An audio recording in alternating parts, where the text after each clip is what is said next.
There comes a moment when someone gives a company the better part of their life, building the systems, carrying the responsibility, keeping everything running only to be treated like an expense the second the numbers need trimming. After 21 years, it doesn't end with gratitude. It ends with an ultimatum: hand in your resignation or get fired on the spot. People say contracts don't have feelings and businesses will protect their interests first every time.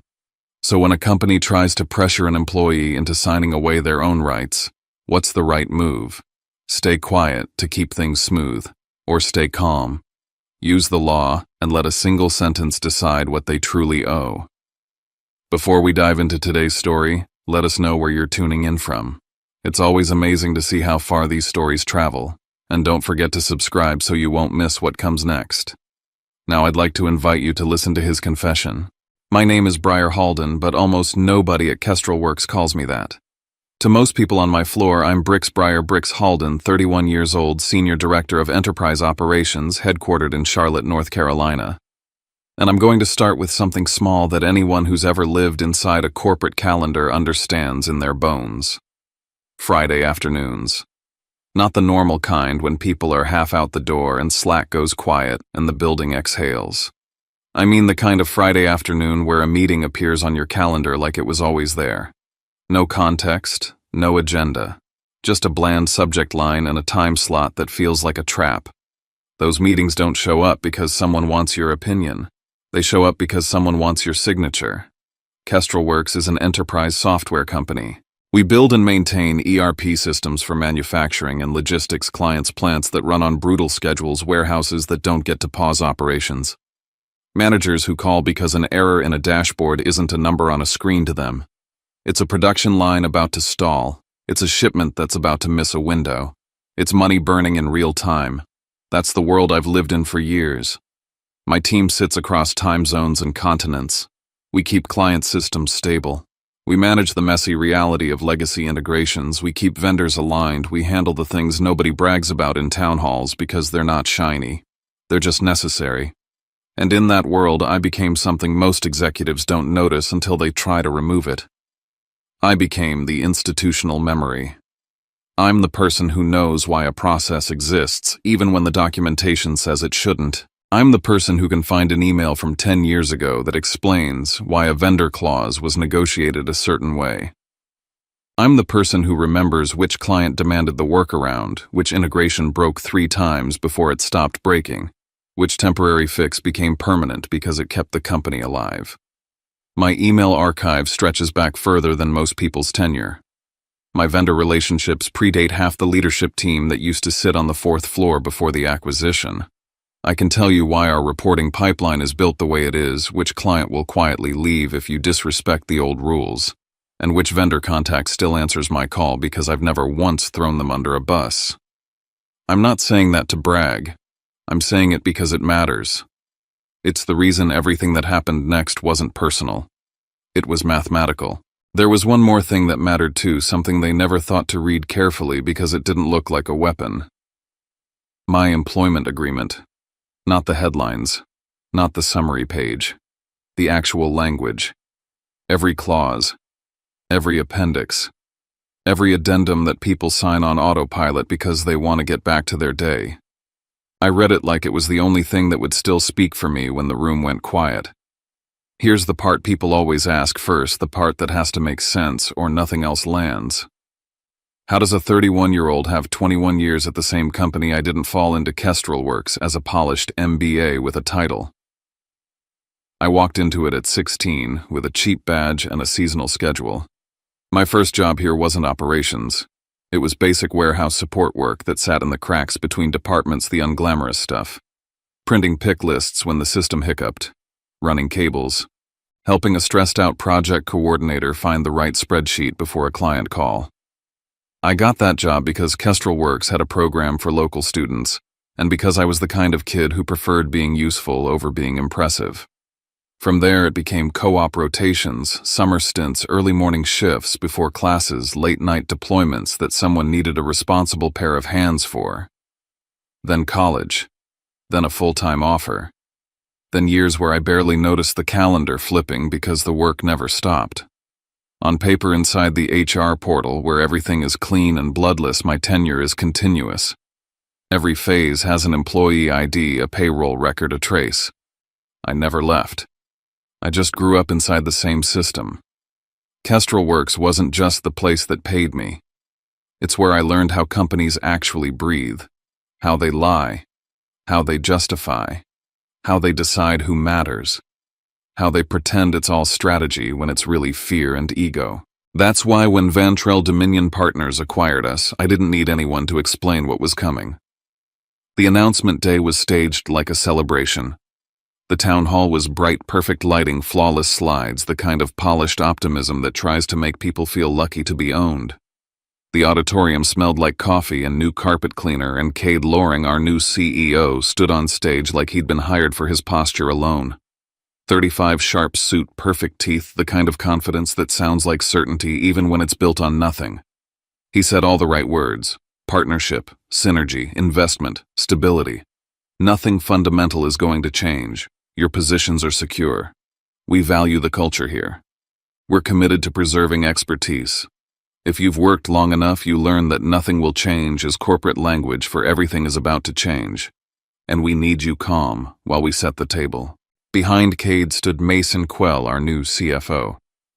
33 eyes like they were trained to see people as line items. He didn't smile much. When he did, it didn't reach his face. He looked at the room the way someone looks at a budget that needs trimming. And then there was Rourke Vale, the new COO 37, built for authority voice that didn't invite conversation so much as demand compliance. He spoke the way people speak when they've only ever been rewarded for being unbothered by consequences. HR, of course, had a new face too, Janine Merritt. Soft tone, crisp sentences, the kind of calm that makes you feel like you're being escorted out of a building even when you're still standing inside it. I sat in the crowd and listened. I clapped at the right moments. I watched the faces around me, the older employees trying to believe it, the younger ones trying to look excited, the middle layer trying to figure out who would survive the first cut. And I went home that night and did two things. I updated my resume because denial is expensive. Then I started documenting everything because being right without proof is just a story nobody has to respect. It wasn't dramatic, it wasn't emotional, it was methodical. I created folders, clean names, clear dates. I saved every email exchange that had even a hint of relevance. I took screenshots of meeting invites that appeared and disappeared. I exported calendar changes. I kept copies of policy updates. I made notes after conversations who said what, when, and where. I captured org chart revisions. I saved the versions of my job description as they existed before someone optimized them. I backed everything up in more than one place. Encrypted drives, a printed binder in a safe deposit box, a second set of hard copies at home. The rule was simple: if one day I got locked out of the system, I would still have the history. Most people don't think that way until it's too late. They assume their work will speak for them. They assume HR is neutral. They assume leadership plays fair. I didn't assume anything, because I'd seen what acquisitions do. Not just once, not just in theory. I'd watched competitor companies get gutted like fish, experienced employees removed, replaced by younger talent with cheaper salaries and smaller questions. The playbook is old and it's effective. The trick is getting people to leave voluntarily. You don't fire them if you can pressure them into signing away their rights. So that night, while my laptop hummed and my living room sat quiet, I logged into the HR portal and started pulling every document tied to my employment. Most of it was what you'd expect: benefit summaries, W-2 access, performance review, history, old acknowledgments.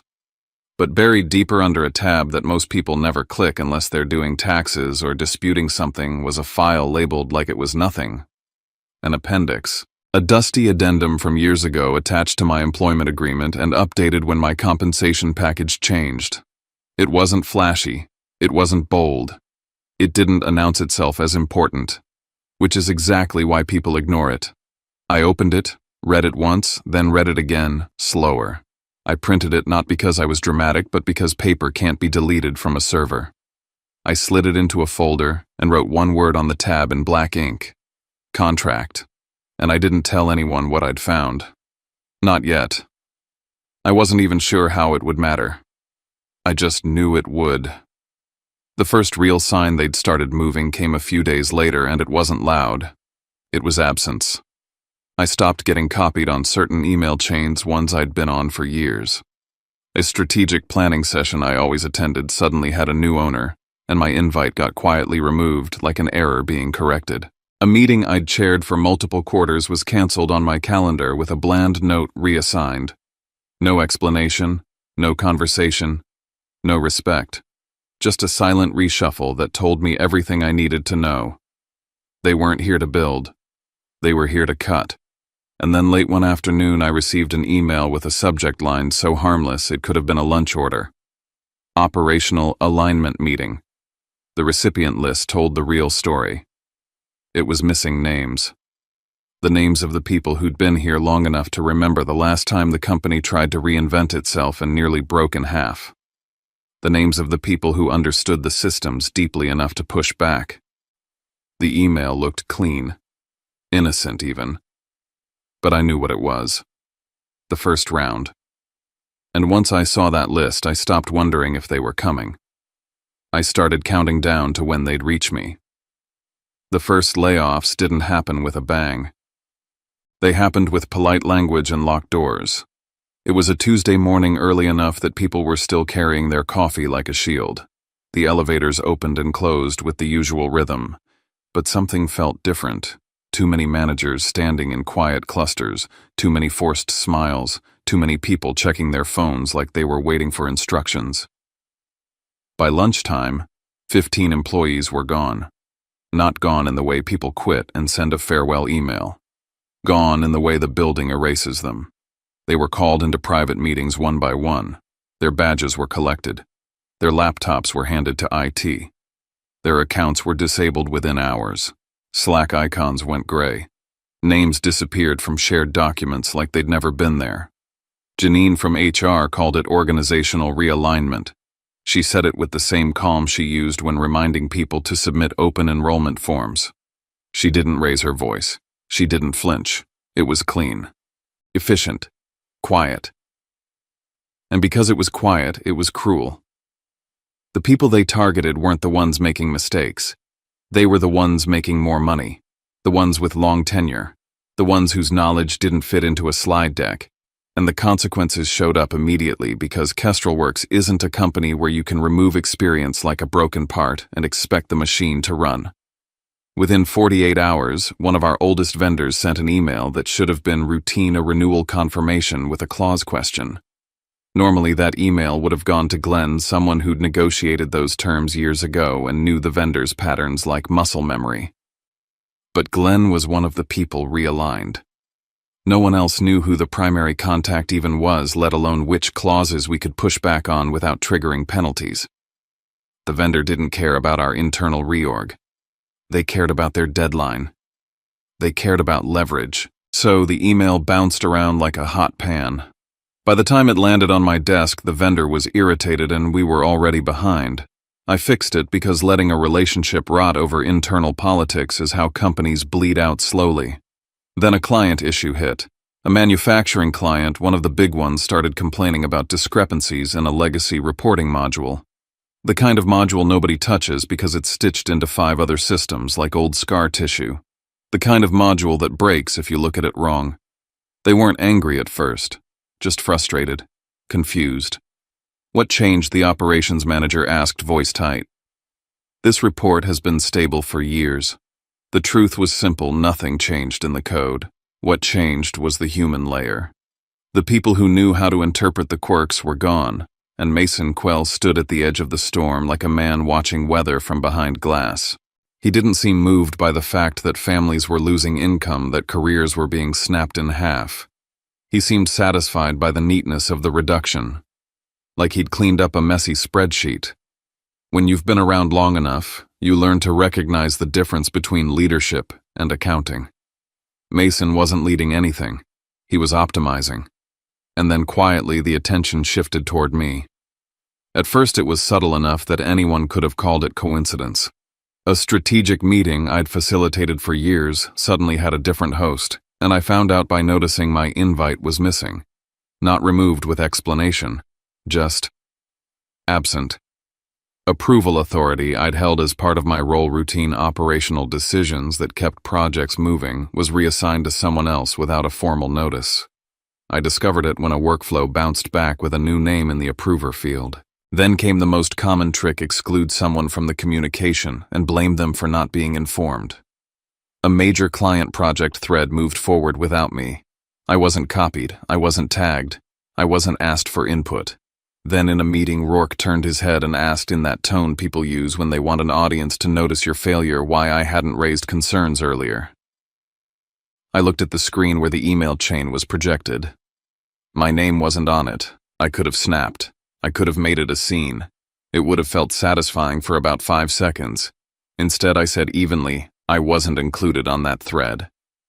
Rourke's mouth twitched like he wanted to argue, but he didn't. He moved on, leaving the implication hanging in the air anyway. That was the point. You don't have to prove someone is incompetent. You just have to make it feel plausible. Then they introduced the replacement narrative. Tanner Wicks. 27, polished, confident, bright-eyed in that way that looks like competence from far away. His resume was clean. His speech was sharper than his understanding. He had the kind of energy leadership loves because it sounds like obedience dressed up as ambition. In a normal world, Tanner would have been mentored given time asked to learn. In this world, he was positioned. He was the fresh perspective, the modern approach, the symbol they could point to when they wanted to suggest I was the past. I met Tanner properly in a department meeting where he presented a plan to streamline our operational workflows. The plan looked good on slides. It was built on incomplete data and assumptions that only make sense if you've never had to answer a client call at 2 a.m. Halfway through the meeting, Rourke leaned back and said with a smile that wasn't quite a smile, "This is the kind of thinking we need. We can't keep clinging to the old ways." The room went still in that quiet corporate way where nobody wants to be the person who breathes wrong. Eyes flicked toward me for a fraction of a second, then away. Everyone understood who he was talking about. I didn't react. I didn't defend myself. I didn't argue. I opened my notes and wrote the sentence down exactly as he said it. Word for word, date, time, attendees. Then I kept watching. The first real break, the kind that turned suspicion into certainty, came from a mistake so simple it almost felt like the universe getting impatient. I received an email that wasn't meant for me.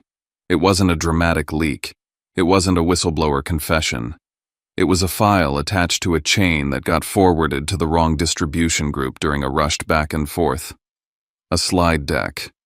I opened it expecting nothing the way you open most corporate attachments. Then I saw the table.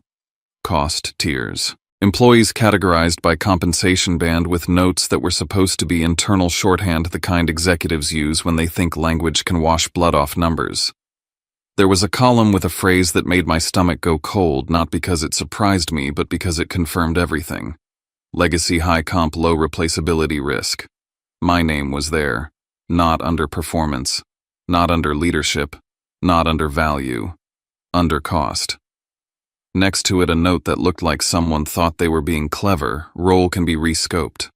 That was the plan. Strip responsibilities, redefine the job offer, a smaller title, lower pay, and call it alignment. When I refused or broke under pressure, they could say I chose to leave. I didn't stare at it long. I didn't let myself drift into emotion. I did what I'd trained myself to do from the first night after the town hall. I saved it. I preserved it. Then I forwarded it to Maris Calderon, my employment attorney, with one sentence in the body of the email. "They're building the trap to make me walk out on my own." Maris replied fast, as if she'd been waiting for this proof. "Good. Don't respond to anyone internally about this. Keep documenting. We'll use it when the time is right." That same night, I pulled out the folder I'd labeled contract. I reread the appendix I'd printed from the HR portal, the one most people never bothered to look at. This time I didn't read it like an employee. I read it like someone trying to survive an organized demolition. The language was clear enough to make my throat tighten. Change of control. Good reason. If a change of control occurred in acquisition, and within a defined window my compensation or responsibilities were materially reduced, I had rights tied to that reduction. Not vague, we'll see what we can do promises. Actual contractual triggers. They were trying to push me out in the cheapest way possible. And the cheapest way was exactly what that appendix was designed to address. For the first time since the town hall, I felt something close to calm. Not relief, not happiness, just clarity. Because I finally understood the shape of the fight. It wasn't going to be won by arguing with Rourke in a meeting. It wasn't going to be won by trying to make Mason feel human. It wasn't going to be won by appealing to fairness. It was going to be won by paper and timing. The next morning, Tanner presented his streamlined operational plan to a client team. He used a dataset that was missing key variables tied to legacy integrations. It wasn't malicious. It was ignorance with confidence, a dangerous combination in our world. The client asked a simple question. Tanner answered with certainty. The certainty was wrong. It created a small but humiliating error, one of those moments where a customer doesn't explode, they just go quiet, and the quiet is worse because it means trust is shifting. I stepped in without making a show of it. I corrected the interpretation. I offered the right explanation. I smoothed the edges so the client didn't feel the fear underneath. Afterward, when the call ended, Tanner looked relieved. Rourke looked annoyed not at Tanner for being wrong, but at me for saving it too smoothly. In the debrief, Rourke said loud enough for the room to hear, "We need to let new leadership take the wheel. We can't let the past keep dragging us backward." I didn't respond. I just wrote that down too. Because by then, I wasn't trying to win their approval. I was building the record. And I could feel the pressure tightening, the slow squeeze designed to make a person quit just to breathe again. I could feel myself being pushed toward a wall, but I wasn't panicking. I had documentation. I had the cost tier slide. I had the appendix. I had timestamps and patterns and words. And then right on schedule, Mason Quell's name appeared in my inbox with a meeting invite. Friday afternoon. Subject line: Operations Restructuring Alignment. No agenda. Just a time. And the kind of silence that comes right before someone tries to end a career in 30 minutes. The meeting invite sat on my calendar like a bruise. Friday, late afternoon. A subject line so bland it could have been about printer toner operations restructuring alignment. No agenda, no pre-read. Just Mason Quell's name as the host, and a conference room location that told me exactly what this was: not a discussion, not a collaboration, but a decision that had already been made.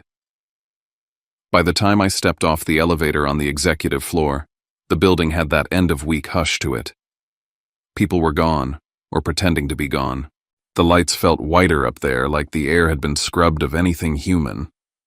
Mason's office sat behind a glass wall, spotless and cold, the kind of space designed to look expensive without ever looking lived in. His assistant nodded at me without smiling. Mason didn't stand when I walked in. He stayed behind his desk, hands folded, expression neutral in a way that wasn't calm so much as controlled. "Bricks," he said, as if we were old friends and not two people on opposite sides of a line. I sat without being asked. That's a small thing, but in rooms like that, small things matter.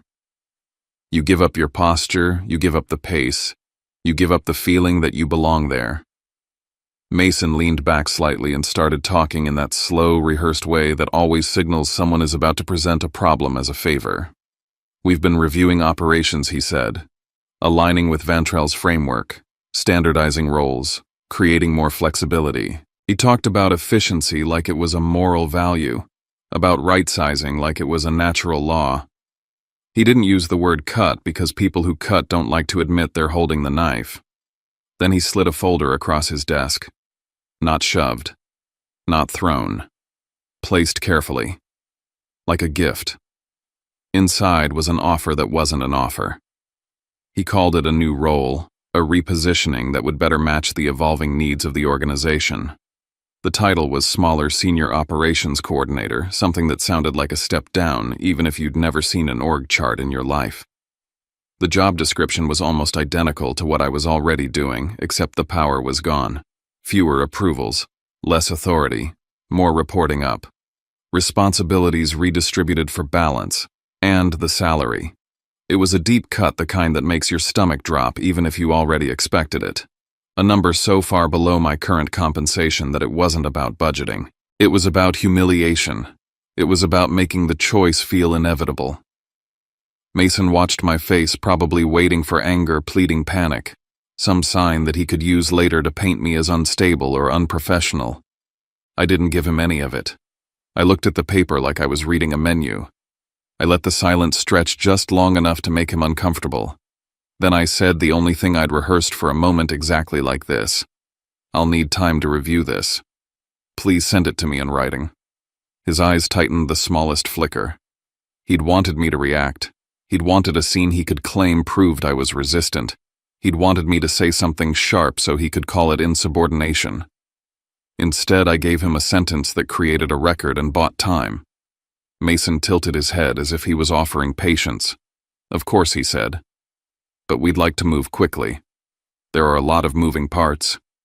Understood, I said. Send it in writing. He tried again, softer. This is a good opportunity, Brix. The company is changing. This keeps you in the fold. I looked up from the folder. I'll review it when I receive the full proposal in writing. What I didn't need to say was that a pay cut like that, paired with a title reduction and stripped authority, was not an opportunity. It was a push. A way to get me to leave without calling it a termination. A way to avoid paying what they didn't want to pay. I walked out of his office feeling nothing dramatic. No rage, no heartbreak. Just the click of a mechanism inside my head. The playbook was no longer theoretical. It had my name on it. I went back downstairs, logged into my laptop, and did what I'd been doing for weeks. I documented the moment as cleanly as possible. I wrote down his exact phrasing, the time, the setting, the numbers he'd placed in front of me, the way he'd described it as flexibility when it was clearly a trap. Then I called Maris Calderon. Maris didn't pick up on the first ring. She rarely did. She ran her practice like someone who'd learned the hard way that boundaries were survival. But she called back within 15 minutes. Tell me everything, she said. No small talk. So I did. I read her Mason's language the way you read a threatening note. I told her the title, the salary, the shift of approvals, the mention of moving quickly, the pressure wrapped in politeness. Maris was quiet for a beat. Then she said flat and certain, "That's constructive dismissal." I let out a breath I hadn't realized I was holding. "They're trying to force you out," she continued. "They want you to resign voluntarily so they can avoid severance obligations, avoid any claims, and keep it clean." I stared at my desk plant, the one my team had given me last year, like it might give me an answer. "What do I do?" I asked, even though I already knew the shape of it. Maris didn't hesitate. "3 things. First, we lock down your contract and every appendix, addendum, and policy tied to change of control and good reason. Second, you build a timeline. Everyone who's been terminated, who replaced them, estimated pay bands, ages, if you can reasonably document them. Third, you don't sign anything under pressure. Not a single page. Not just acknowledging receipt. Nothing." "Got it," I said. "And Brix," she added, voice sharpening. "They're going to try to rewrite the story. They always do. Your job is to keep the real story intact." After I hung up, I pulled up the HR portal again. I went straight to my role documentation, the job description that had lived there for years, updated occasionally, but always reflecting the level of authority I actually held. I clicked through like it was routine until my eyes caught the missing lines. The JD had been changed. Quietly. Cleanly. Without notification. Responsibilities that put me at a senior decision-making level were gone. Approval authorities were softened into collaboration. Leadership language had been replaced with support.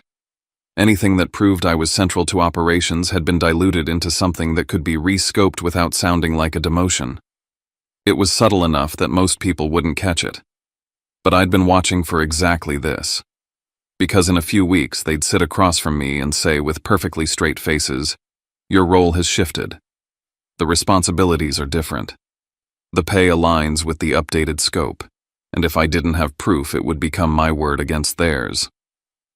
I took screenshots of the current version. Then I pulled a copy of the older version I'd saved weeks earlier. I took screenshots of that too. I captured timestamps and metadata. I exported the page as a PDF. Then I emailed the entire bundle to Maris with a subject line that said exactly what it was. They changed my job description without notice, before and after attached.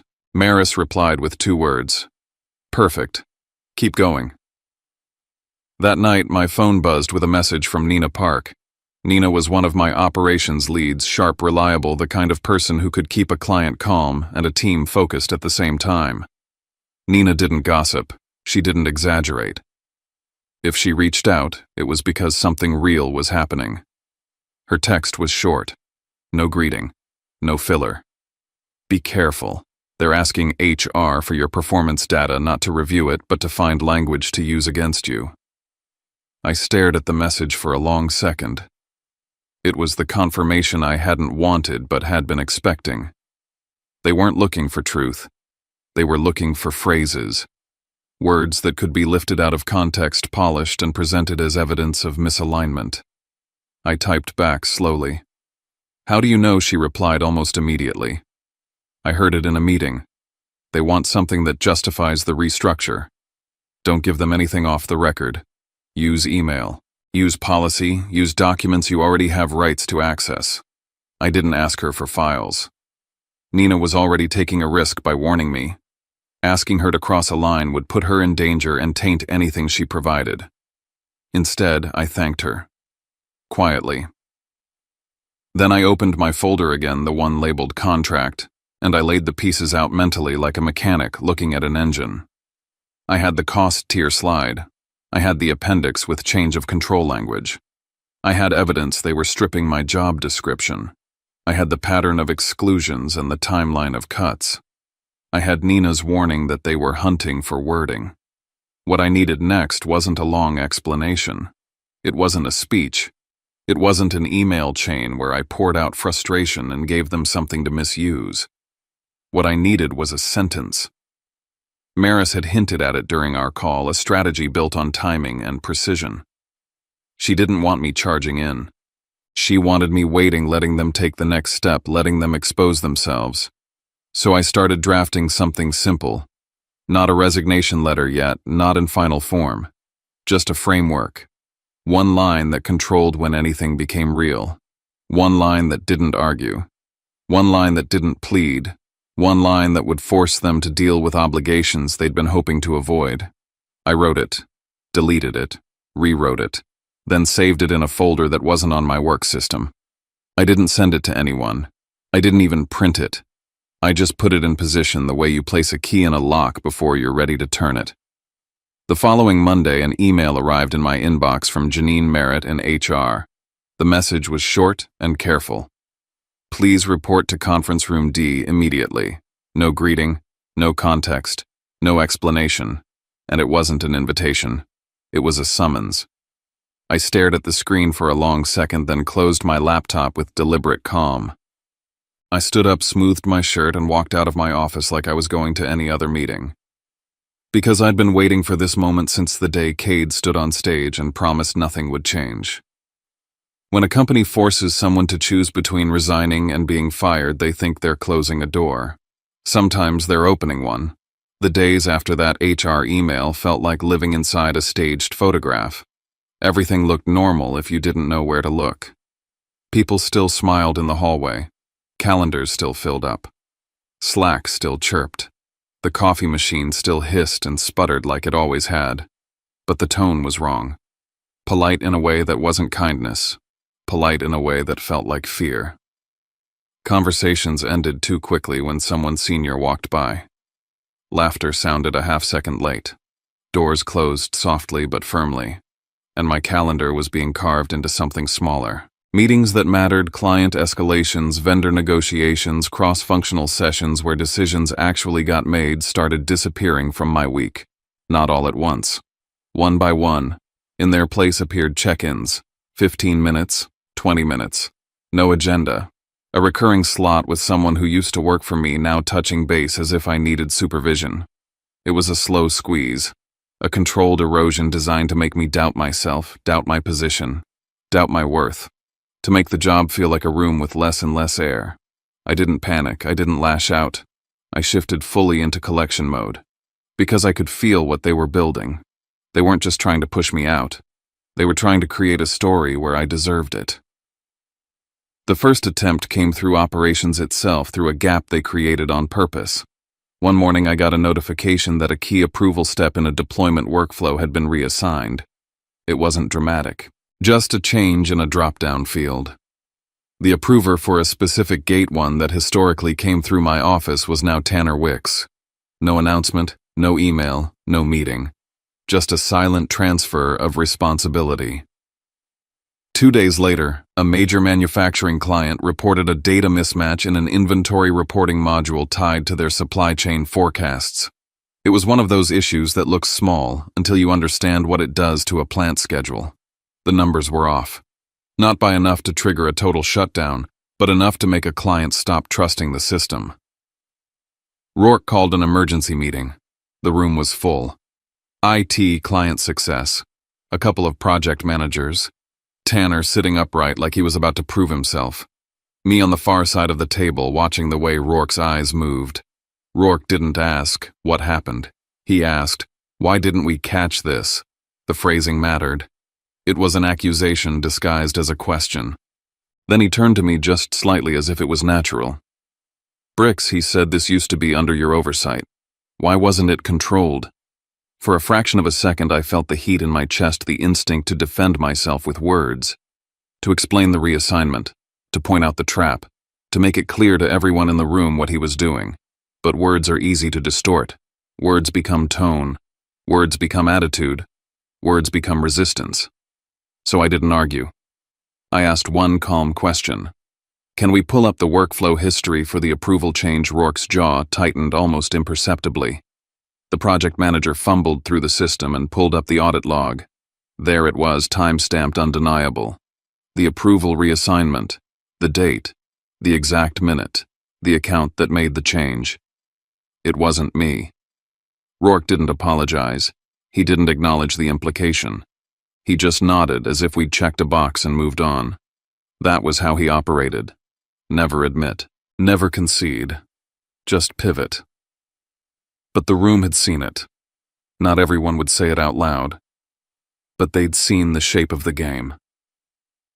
After the meeting, I went back to my office and did what I'd been doing for weeks. I built the record. I exported the audit log. I saved the email chain that accompanied the workflow update. I pulled the meeting invite and wrote notes from the conversation while it was still fresh. I created a timeline date. The approval moved date, the client flagged the mismatch date, Rourke called the meeting the exact wording he used. Then I sent it all to Maris, evidence first, emotion never. While that was happening, HR started moving in parallel. I got an automated notification from the HR portal, performance documentation updated. That was the kind of message that makes your skin prickle when your file has been clean for years. I logged in immediately. Buried in the notes section where most employees never think to look was a new entry, no formal write-up. No clear incident, just vague language that sounded harmless if you weren't paying attention. Needs modernization. Resistance to new structure. May not align with evolving operational methodologies. It was poison with a smile. It wasn't specific enough to challenge easily, but it was specific enough to be cited later. A seed planted so that when they said we made difficult decisions, they could point to a pattern they'd created themselves. I took screenshots. Then I requested in writing a complete copy of my personnel file under the policy that allowed employees to access their records. I noted the timestamp of the update and compared it to the recent org chart changes. The timing wasn't random. It never is.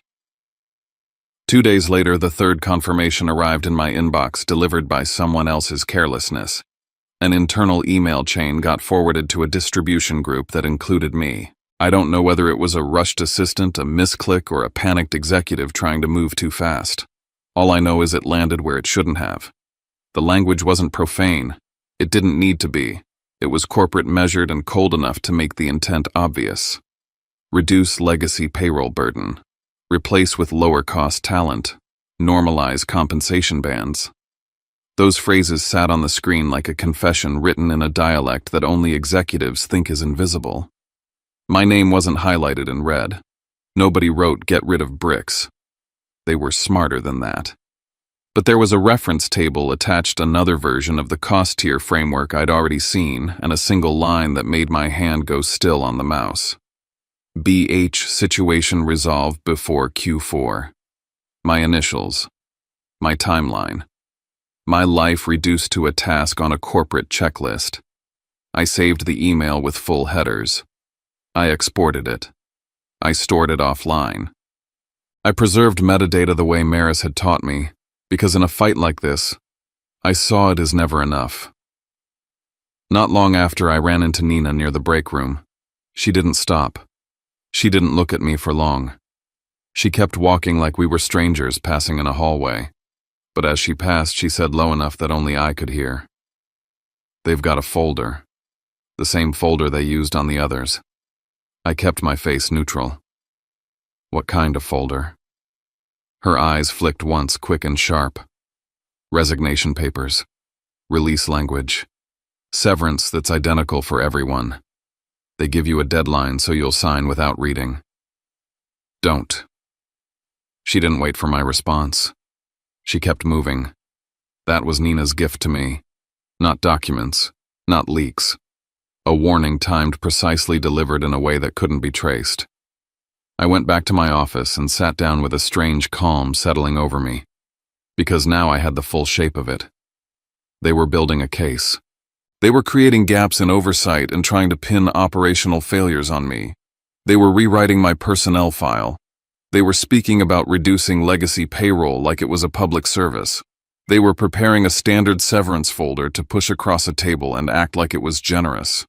And they were doing it all with the assumption that I would be tired enough, scared enough, or ashamed enough to take the easiest exit. So I upgraded my strategy. That night, Maris and I went through my contract line by line on a secure call.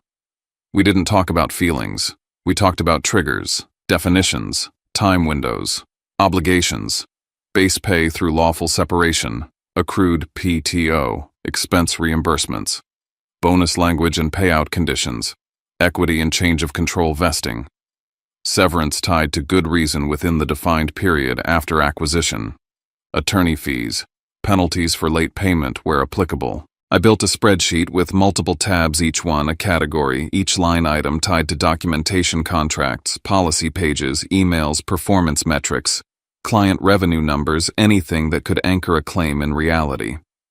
It wasn't glamorous work. It wasn't satisfying in the moment. It was armor. By the end of the week, I received another email, this one from an executive assistant, the kind of message written to look routine while carrying a blade. "Please meet in conference room C at 3:15 p.m. No context, no agenda. Just a time and a room. I stared at it and felt something shift inside me. Not fear. If anything, it was the opposite, the sensation of watching a train arrive exactly where the tracks said it would. Because I wasn't guessing anymore. I wasn't hoping they'd change their minds. I wasn't waiting for fairness to show up. I'd stopped expecting them to be decent.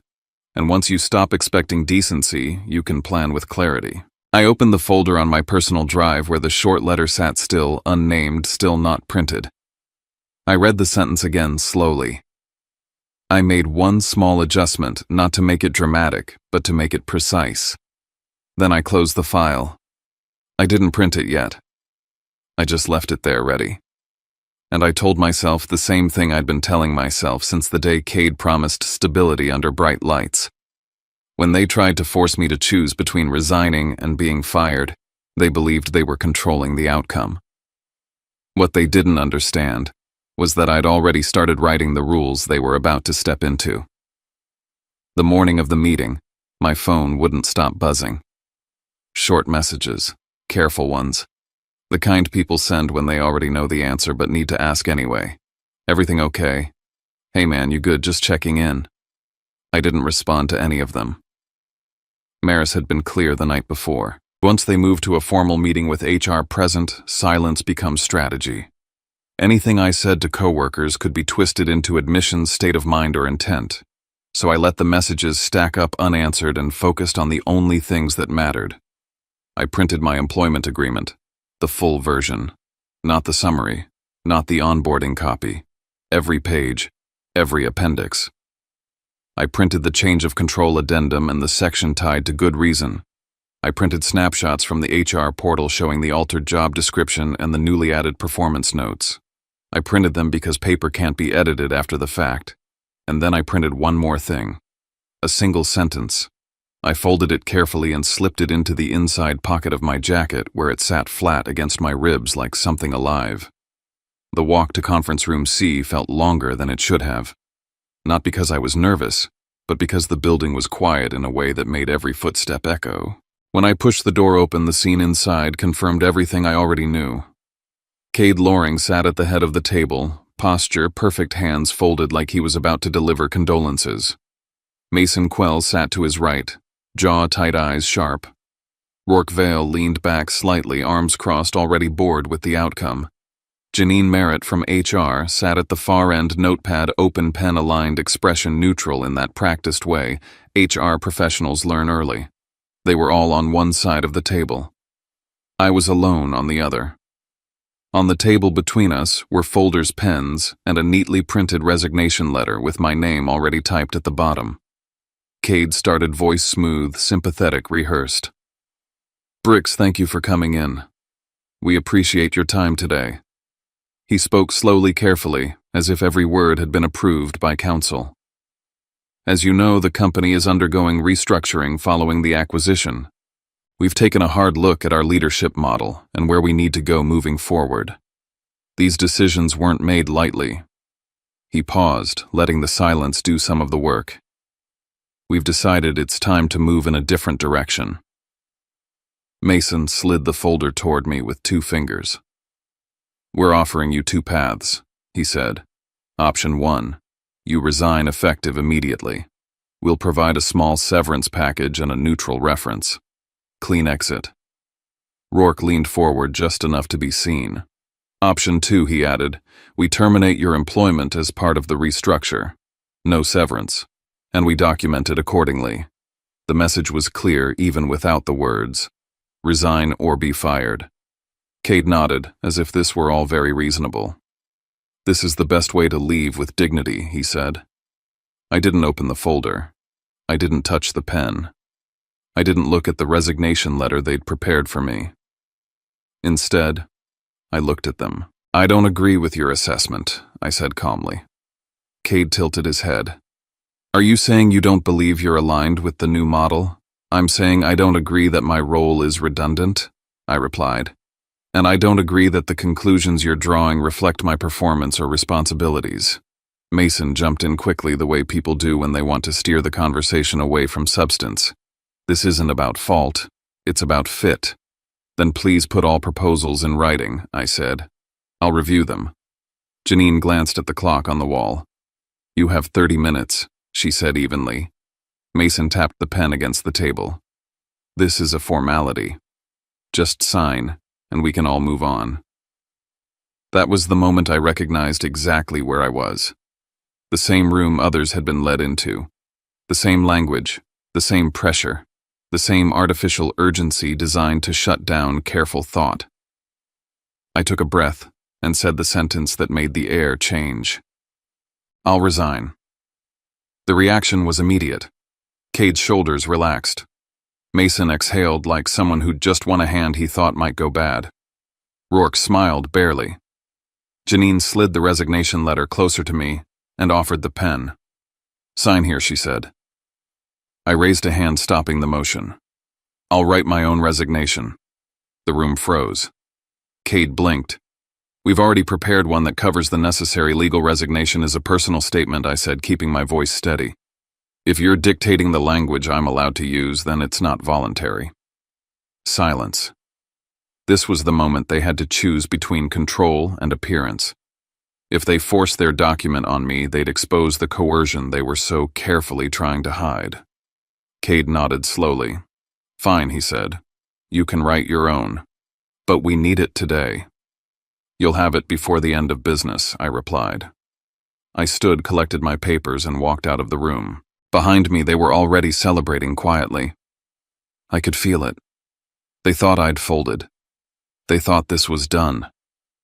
Back in my office, I locked the door and opened the file I'd prepared with Maris. The sentence sat there unchanged. Clean. Exact. My resignation would be effective upon full settlement of all compensation benefits and amounts owed under my employment agreement and applicable law. Nothing more, nothing less. I printed it, signed it in blue ink, scanned it with a timestamp, made copies for my records. At 4:17 p.m., I walked back into conference room C and handed the letter to Cade. He skimmed it, barely reading. Mason glanced at the signature. Janine nodded and took it into her folder. HR will process everything she said. You'll receive details later. I'll need written confirmation of all payments timelines and what's included, I said. We'll follow up, Mason replied dismissively. I left without another word. I packed my personal items into a box, ignored the messages lighting up my phone, and walked out to the parking lot as the sun dropped low over Charlotte. I didn't leave the company. I set the condition for leaving, and they accepted it, without understanding what they'd just agreed to. 5 days later, the phone rang. It was a quiet morning. I was standing in my kitchen, coffee still steaming, when my phone vibrated on the counter. An unfamiliar number, Charlotte area code. I answered on the 4th ring. This is Briar Halden. Mr. Halden, the voice said. This is Grant Huxley, General Counsel for Vantrell Dominion Partners. His tone wasn't aggressive. It wasn't friendly either. It was controlled, careful, like someone walking through a room filled with glass. I'm calling about your resignation letter. I waited. There's some confusion about the language you used, he continued. Specifically the phrase, effective upon full settlement. Can you explain what you meant by that? I took a sip of coffee and set the mug down. It means exactly what it says, I replied. My resignation becomes effective when I receive full settlement. There was a pause. So until then, Grant said slowly, you believe. Until then, I remain an employee, I said, with all associated rights and benefits. Silence. I could hear paper moving, someone whispering, the sound of a team of lawyers reading a sentence they should have caught the first time. Can you repeat that? Grant asked. My resignation is conditional, I said, repeating it exactly. No full settlement, no effective resignation. Another pause, longer this time. And what do you consider full settlement? He asked. I'm glad you asked. I opened the spreadsheet Maris and I had built. First, I said base salary through the effective date. Second, accrued PTO. Third, outstanding reimbursements. I listed the numbers calmly, deliberately keeping the total modest. That's the baseline, I said. Grant exhaled audibly. And beyond that, I continued. There's my performance bonus under the employment agreement. There's equity vesting triggered by the change of control. And there's severance tied to good reason given the reduction in compensation and responsibilities. I named the totals without embellishment. Silence again. He knew what those numbers meant. This is substantial, Grant said. It's contractual, I replied, and lawful. And if we dispute this, he asked. Then I remain employed, I said evenly. Salary accrues. Benefits continue. And we litigate, at which point discovery will include cost tier documents, altered job descriptions, internal emails, and timelines of terminations. I didn't raise my voice. I didn't threaten. I stated facts. Grant didn't argue. He thanked me and ended the call. 3 minutes later, my phone rang again. Mason. He didn't bother with greetings. What did you do? He demanded. I resigned, I said calmly. You tricked us. I wrote a legally valid resignation letter, I replied. You accepted it. You're not still an employee, he snapped. I am until you pay what you owe, I said. That's how the sentence works. I heard his breathing change. Faster, shallower. We'll be in touch, he said, and hung up. An hour later, my work email access was restored. They had finally understood the problem, and now they were running the numbers. The shift happened fast. Less than 24 hours after Grant Huxley ended our call, the company's tone changed completely. It wasn't subtle. It was abrupt, like someone slamming the brakes after realizing they'd been speeding toward a cliff. An automated email hit my inbox first. Access restored per legal review. My work account email, internal systems, shared drives, everything that had gone dark was suddenly back online. A few minutes later, a short message followed from HR. We are reviewing final compensation obligations. We will be in touch. That was it. No apologies. No explanations. Just confirmation that someone inside Ventrell's legal team had finally said the words nobody wanted to hear he's still employed. Locking me out while my resignation wasn't effective would only deepen the hole they'd already dug. I didn't respond to anyone internally. Not a single coworker. Not a single manager. Not even Nina. Maris had drilled this into me. Once lawyers are involved, silence isn't avoidance. It's discipline. Everything went through Maris. Everything went through email. Everything left a trail. By the end of the day, curiosity got the better of me. I logged into my restored mailbox, fully expecting to see the usual noise. What I didn't expect was to find an internal thread sitting there like a dropped wallet. The subject line made my pulse slow instead of spike. Urgent Halden resignation language exposure. It was a chain that never should have survived the access restoration. Too many people. Too much panic.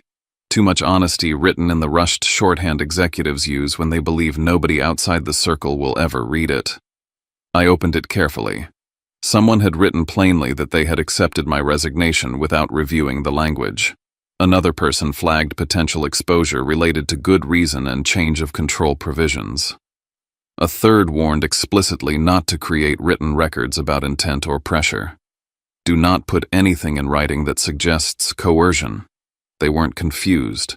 They weren't ignorant. They knew exactly what they'd done and exactly how bad it could get. I exported the thread in its original format, saved the headers, captured the timestamps, stored it offline with everything else. It wasn't leverage to wave around. It was insurance. That afternoon, Grant tried again. "This doesn't need to be complicated," he said over the phone, his voice measured but tighter than before.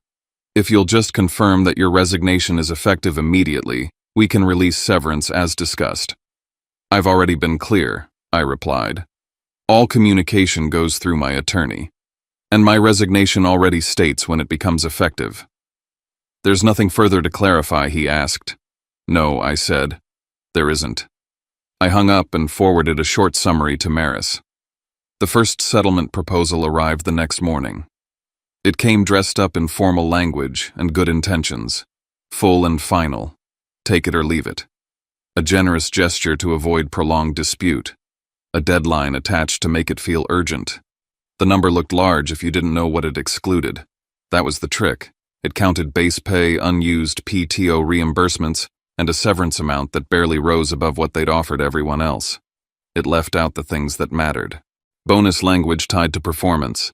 Equity vesting triggered by acquisition. Severance linked to reduced responsibilities and pay. Attorney fees. They'd redefined full settlement to mean whatever was cheapest for them. Maris and I went line by line. She didn't raise her voice. She didn't editorialize. She simply pointed out where they'd replaced contractual definitions with their own convenient versions. They weren't negotiating yet.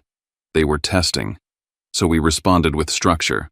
The demand package we sent back didn't sound emotional or angry. It sounded boring, corporate, unavoidable. A summary table broke down every category of compensation. Each line referenced the exact clause or appendix that supported it. Performance metrics backed the bonus calculation. Vesting language supported the equity. Dates aligned with the change of control window. We included payment method, timeline, wire instructions. At the top, one sentence set the tone. This request reflects contractual obligations. No additional compensation is sought. Then we waited. That was the part they hated most. Every day that passed without payment meant I remained employed. Salary accrued. Benefits remained active. Retirement contributions continued. Each delay increased their cost and deepened their exposure. I didn't phrase it as a threat. I phrased it as a fact. The meter is running. The second offer came 2 days later. Higher, more careful, still incomplete. This time they tried to draw a line around something else. No letter of recommendation from the CEO, neutral reference only. That told me exactly where their fear had shifted. Money was one thing, reputation was another. They'd already planted language in my HR file suggesting I was outdated, resistant, misaligned. A neutral reference would quietly preserve that narrative. It would let them say nothing publicly while letting the implication linger. I wouldn't allow that. Maris sent the response. A letter of recommendation on company letterhead signed by the CEO confirming performance and contribution. Mutual non-disparagement. Full payment as defined by the contract. Attorney fees included. Nothing extra, nothing punitive. Just clean closure. Grant replied late that evening. We'll return with a final proposal. I read it once, then closed my laptop. They could argue numbers all they wanted, but they couldn't argue the sentence they'd already accepted. And once they understood that there was only one way out. Grant called close to 9 that night. His voice had changed again. No hedging, no positioning, just finality. We're prepared to resolve this, he said. They agreed to wire payment within a defined window, all categories. Attorney fees included. A settlement agreement with mutual non-disparagement and confidentiality. A letter of recommendation signed by Cade Loring. Power had shifted. They knew it. I knew it. The draft agreement arrived the next morning. It was long, dense, familiar language wrapped around one dangerous sentence. Employee confirms resignation was voluntary and effective as of August 4th. Maris caught it immediately. That clause breaks everything, she said. If you sign this as, is you erase the condition that protected you. We revised it without drama. Resignation effective upon receipt of full settlement as defined herein. No retroactive dates, no reinterpretation, no quiet rewriting of history. Then I asked for one more thing. A separation classification confirming resignation pursuant to settlement with no negative designation. Maris didn't question it. She understood exactly why. I'd watched them alter records before. I wasn't leaving space for ambiguity. They pushed back once, lightly. Then they agreed. The wire hit my account on a Wednesday afternoon. No ceremony, just a bank notification and a balance change. Later that day, a FedEx envelope arrived. Inside was the letter on corporate letterhead, Cade's signature clean and unmistakable at the bottom, praising my contributions and leadership. I didn't smile. I didn't celebrate. I exhaled. After Maris reviewed the final agreement I signed.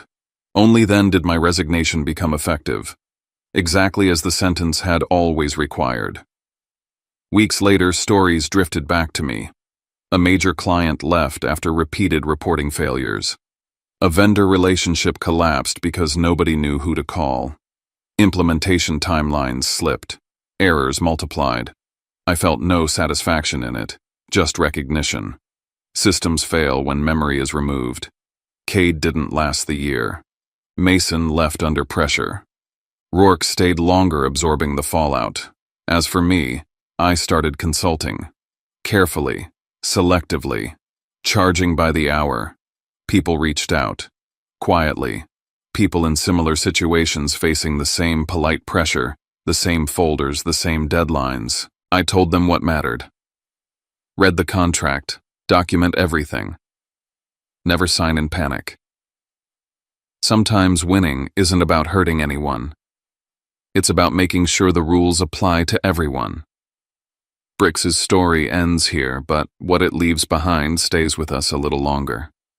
Sometimes the hardest part isn't the moment the door closes, it's the quiet right after when you realize how easily loyalty can be mistaken for permission. And still, we don't have to become colder because the world can be. We can stay clear-eyed without losing our decency. We can protect what we've earned, set boundaries that don't require shouting, and move forward without turning bitterness into a home. If this confession hits something tender in you, you're not alone. There are so many people walking around with a story they've swallowed just to keep the peace. Maybe tonight we all remember that dignity isn't a dramatic victory. It's a steady choice to know our worth and speak with care even when the room doesn't deserve it.